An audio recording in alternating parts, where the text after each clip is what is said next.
بسم اللہ الرحمن الرحیم۔ موجودہ حالات میں جو اس وقت نوعیت بنی ہے کہ حکومتیں لوگوں کو گھروں میں رہنے پر آمادہ کر رہی ہے، بلکہ بعض جگہوں پر تو یہ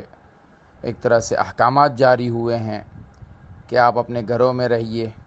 اور گھروں میں بیٹھ کر خود کو بھی محفوظ رکھیے، دوسروں کو بھی محفوظ رکھیے۔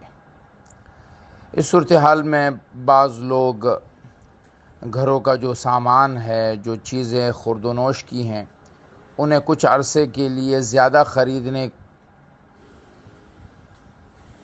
پر مجبور بھی ہو رہے ہیں، اور بعض جگہ یہ ایک فکر بڑھائی جا رہی ہے کہ جی چیزیں خرید لو ورنہ تو پھر مشکلات ہو جائیں گی۔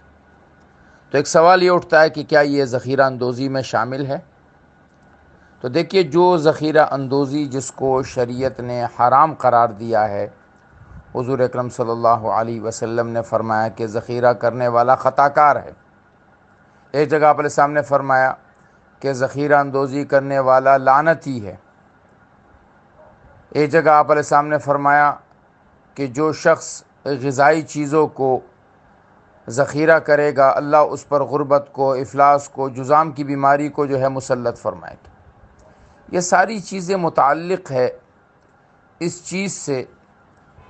کہ جس چیز کی طلب عوام میں ہو اور وہ چیز بہت زیادہ ضروری ہو، زندگی کی بنیادی ضروریات میں سے ہو، جیسے غلہ ہے، چینی ہے، آٹا ہے،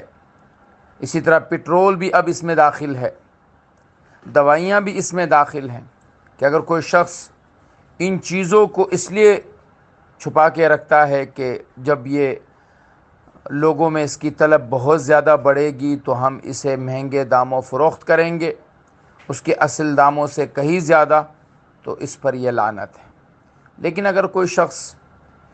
کچھ حالات کے پیش نظر 2 دن کے بجائے 4 دن کا، 4 دن کے بجائے 8 دن کی ذخیرہ اپنے گھر میں رکھتا ہے کھانے پینے کے اعتبار سے، تو اس کو ذخیرہ اندوزی نہیں کہا جا سکتا، شرعاً یہ حرام نہیں ہے۔ لیکن ہمیں بحیثیت مسلمان اس بات پر یقین رکھنا چاہیے کہ جو کچھ ہوگا اللہ کے حکم سے ہوگا، لہٰذا بہت زیادہ مہینوں کا راشن جمع نہیں کرنا چاہیے، کچھ دنوں کی چیزیں اپنے گھر میں رکھ لے تاکہ روزانہ بازار آنے جانے کی جو مشقت ہے اس سے انسان کو